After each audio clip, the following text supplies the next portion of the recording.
Hi guys, so let us try to understand if house number 5 is auspicious or inauspicious.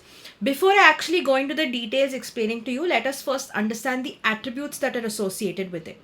Now, when you understand number 5 in detail, number 5 is associated with the planet Mercury. And when you understand Mercury, the planet 1, it is the closest to the sun, so there's a lot of heat that it is receiving directly. Second, it is also one of the fastest moving planets that you have. Keeping these attributes in mind, you can say that this completely deals with the mind energy that it looks into. Or more than mind, they also know how to execute it. There's a lot of energy, there's a lot of things, and they want to invest themselves in a lot of things, both personally and professionally. When I mean this, what I try to say is these people are very, very hardworking. They're very, very smart working as well. They keep working, be it night or day, they don't know the difference. They just work, work, and work.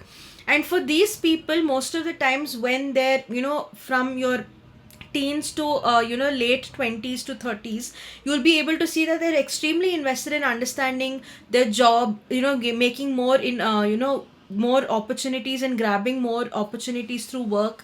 But most of the times what happens after a period of time, when they get exhausted with all the work they have done, with all the investments they've done, there comes a point when they feel that they really want to settle down, they really want a balance in life, both personally and professionally.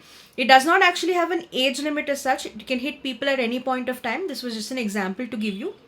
But like I said, they tend to look for balance. Number 5, one of the most important things for them is to see balance personally and professionally, to be able to settle down. Number 5 people, or people associated with the number or have any influence of the number, you can see that they're very family oriented people. Like I said, they want a sense of stability, they want a sense of balance in their lives. So they are family oriented, and most of the times, even the investments they make, the money they make, more than investing in themselves, they invest in their family. And one more thing that you can see is number 5 is completely understanding of balance. So number 5 for me to end with is both a positive and a negative connotation. I would say 50-50. So choose accordingly to your understanding, keeping in mind of the attributes that is associated. In case if you do have a personalized lucky number 5, you can choose number 5. But otherwise, I would not select or choose to have a house number 5.